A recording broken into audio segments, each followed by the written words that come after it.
Hey everyone, and welcome to Already Cancelled. I am Peter, that is Connor, and we are going to talk about Twin Peaks Season 2, Episode 15. It's called Slaves and Masters. Full spoilers for the episode, as always. Do you know how the last episode we were saying, oh, we hope this is the end of the Evelyn plot? Remember how we said that? Yeah. And then this one had probably the most screen time devoted to it of And any this episode this yet. probably had more than all the other episodes put together. I'm not joking. It actually might have had more. On the upside, though, it is pretty much done now. They may have a couple little bit of coda stuff next time, but it's Yeah, pretty yeah. much You say done. on the upside, but my God, was this episode shit? I have a couple of positives. Sure, it's not all shit, but it's I overwhelmingly shit because of yeah, this. I have a couple of positive moments. Albert's back, and everything that came out of Albert's mouth was pretty much glorious. You know, Bobby and Shelley were just in telling him about Leo running off, and as Yeah, they're yeah, leaving, he walks past Albert, and for no reason, seemingly, Albert just turns around and goes, "Get a life, you bum." yeah, yeah. Like I said, it's not all shit. It's just overwhelmingly so because it's. Oh man, if there was ever an A plot I didn't want, it was this. Yeah. So, yeah, they're trying to frame James. We have some comical things with like the policeman all walking in time. Uh, Donna pleads with her not to frame James. She's like drunk and wants to frame James, but doesn't really want to frame James because she actually has feelings for him. She feels guilty about framing James. Her not brother William, I think his name was. He does want Malcolm. to frame Malcolm. There you go. He does want to frame James. He's a bit unhinged. He threatens to kill Donna. Gets really rapey with her actually in the bar. He's kind of gropes her a little bit. Uh, and then James, for some reason, goes back to the mansion. Yeah, Still I'm goes not in. entirely sure why. Still goes in for a kiss, even though she helped set him up for like a frame job. And then he gets knocked out from behind, and Donna runs in. How that's helping, Conveniently. I don't know, but she runs in, and then the most obvious thing in the world happens. Evelyn finally snaps and shoots Malcolm, and here endeth the plot. We done? I hope we're done. I, Is I'm, I just want to be done with this now. I'm sick of it. Yeah.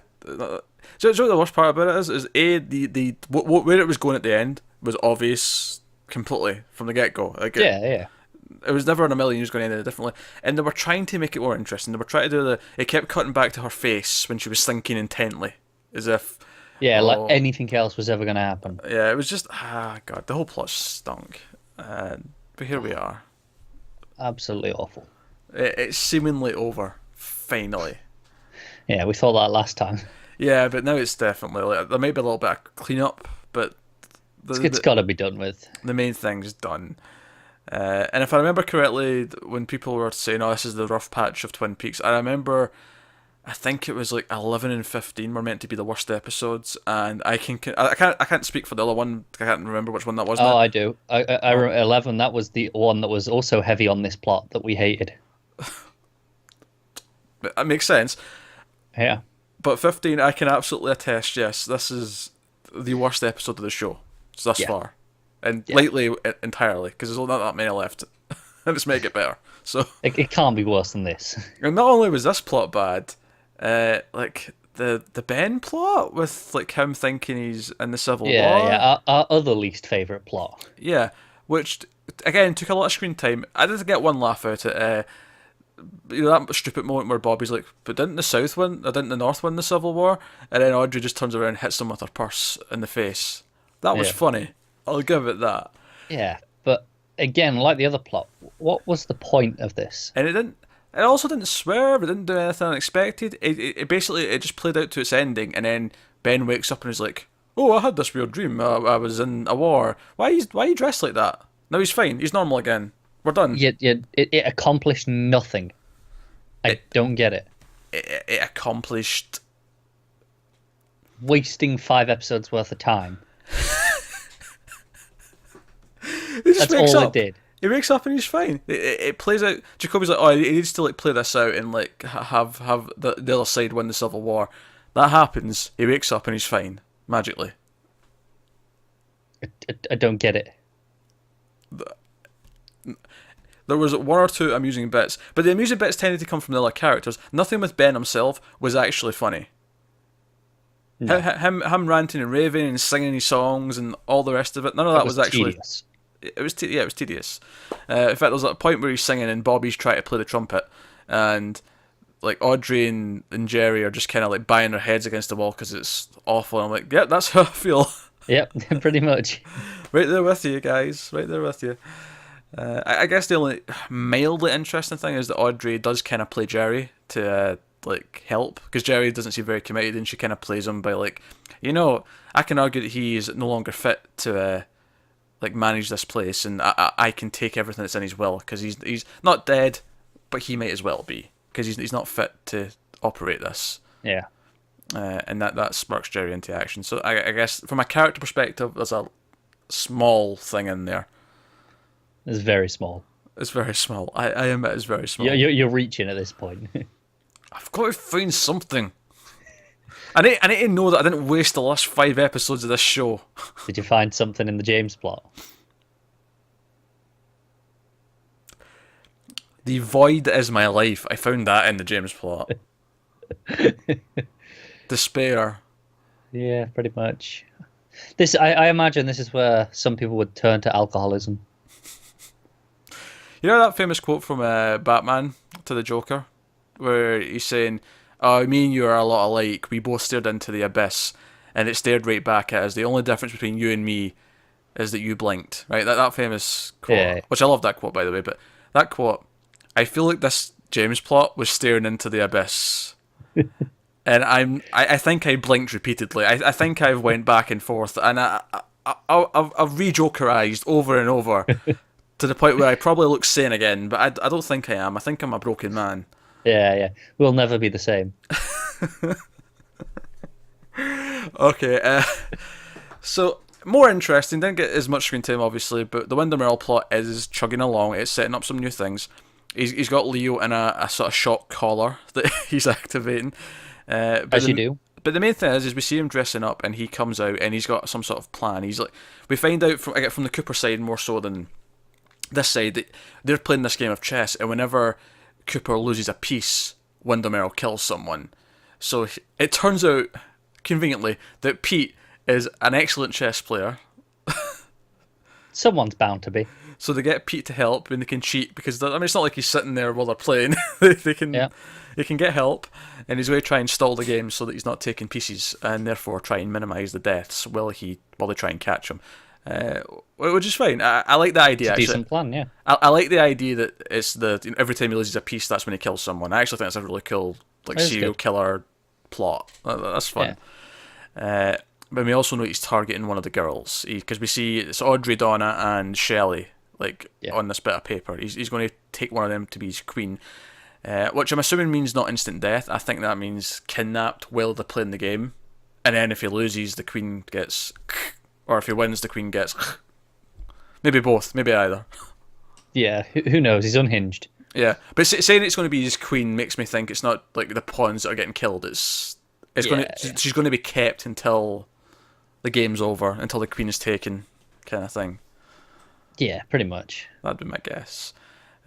Actually, best part of this plot was probably the last 30 seconds, because Cooper comes into the room, and this creepy, it's a mould based on Caroline's face. That was Windom Earle's wife, who Cooper fell in love with, and he leaves him this tape recording saying, "Oh, I loved her, I know you loved her too," and blah blah blah. But he's got this mould, this creepy, just plain white mould of her face, just sitting in the pillow, and it looks like it's sort of sunk into the pillow. It's super creepy. It is, and then obviously just the idea that means he's been in his room. And, yeah. You know, it was bad enough in just he was in the police station, but in his room is a an extra level. Yeah. The only negative I'd say about the Windom Earle plot is that when he's on his own, he does feel a little bit more goofy than I thought he would. Yeah, the disguise doesn't help. Yeah, that fake mustache and all that. He's a little bit more pantomime villain than he is like proper deranged. Which is weird, because I feel like if you take out those scenes and you just show what Cooper in that scene, you just see the mask, you just see the evidence, it would actually come across as really creepy. Yeah. But him being so goofy in the other scenes kind of takes away from it a little bit. Yeah, I mean, it might get better though. Yeah, that's it. I'll still take this plot over the other shite that we're putting on. Any day. Oh dear. So that's that. Other things throughout is looking like Josie might have been the one who shot Cooper. Yeah. Cooper got a fibre from her jacket, and it's matching the one that was outside his door. And also, it's like she probably killed the other Asian dude, the sort of higher up guy. Yeah. And obviously, Eckert's in town. Eckert goes to see Catherine. Catherine's basically like trying to sell Josie to him. It's like, oh, what can you give me if I give you Josie? As if to sort of connect it to another plot, as if she's a pawn to be traded with. Very good. Well, so that's chugging along. Ed and Norma are kind of happy, and they're looking towards their future. They're finally going to make a proper go of it. There wasn't really anything new, but of course there was something vaguely amusing about Nadine just sort of walking in and not caring that they're in bed together. Yeah, just getting in the bed with them. My favourite little touch to that scene is how she passes him the second place trophy, and then he passes it to Norma, and then she passes it back, and then he passes it back to Nadine. Like it goes up at the line and it goes back down. Yeah. And then just the sort of befuddlement on Ed's face when she's like, well, I don't mind if you two do this because it means I don't have to feel guilty about Mike. Like, Mike? Like, so it's not like he's angry, he's like, who's Mike? It's like, what's going on now? Who's Mike? Yeah. So that was that. There was I mean, I still feel like I don't know quite where this is going with Nadine. Nor me. She took the door off like a superhuman. Yeah, like we've seen again so many examples of this super strength, and I don't know what the purpose is. I don't know where it's going with it. I'm not claiming to know where it's going, but it's nowhere near as tedious as the. It's not. It's not. I just feel like it's gone on for quite a while, and I'd like to have some direction to it at some point. Well, I think that's because the writing team that are doing this right now don't have a direction for it. Probably not. They're kind of just stalling for time, it seems like, with a lot of this. It feels that way. But I think we're right in the brink of the better episodes. So that is good news. Oh, joy. That is excellent news. There's conflicting opinions on 16. Some people say it's the start of the good stuff. Some people say it's the last of the bad stuff. But either way, we're right on the brink. So even if there's one more rough one... We've got through this. This was the worst. Yeah, so I can see the light. I can see the light now, which is nice. So yeah, I don't really have a whole lot more interesting. It's just we're only at 12 plus minutes, which is really short for one of these. But it was just, to be fair, it was kind of a focused episode. It was just focused on all the things that we didn't like.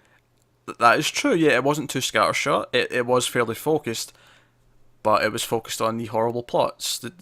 Obviously the Evelyn one being the first and foremost, the Ben one being the runner-up, and then... Well, most those two, but that was most of the episode between those. It was. It was just the couple of scenes here or there. Obviously, Hank's apparently going to prison for a long, long time for various things. Yeah. Shelley's got her job back at the diner. Yeah, it kind of feels like, hey, let's just get back to where we were before all this nonsense happened. But luckily, the Windom Earle plot, which is the one that seems like it's going to be a big thing going forward for the next while, is actually mostly pretty good. I mean, we had some nitpicks, but it's mostly fun. It's definitely been like the best part of this section of the show. Yes. Well, maybe I will make an argument that the evil kid for that one episode before it kind of went nowhere. Okay. Was solid. All right. For the one episode, I might agree with you. Yeah. For the one episode, I think that's the winner. Well, that said, we're still going to have the Eckert and the not quite dead Andrew sort of still around. Yeah. So we'll see how we deal with that. But that's episode 15. Sorry, I guess it's a shorter one, guys. Obviously, you come in expecting us to, It's just really hard to be passionate about this episode. Yeah. Well, we are passionate in a sense, just not in the direction we'd like to be. Yeah, pretty much. God, every time it cut to it. Do you know the funny thing was, it started with like a shot of like her feet, Evelyn's feet, and it sort of tilted up, camera went up her legs, and I'm like, oh, this is Denise. that was a thought. I literally thought that, and then it was Evelyn, and I was like, oh no. Oh no! Yeah, and then you have God. a good. That's there for a good 5 minutes at the start of the episode. Because honestly, it's one of these. I thought it was Denise because I thought that was the women's legs, everyone's attention's there, and then it's Denise, haha. Yeah. Right? I thought that was supposed to be the joke at the start of the episode. However, is Evelyn, and all I'm thinking is, oh was no, a far crueler joke. we're starting with this. I Oh know. God. And then it kept going, and we kept coming back to it.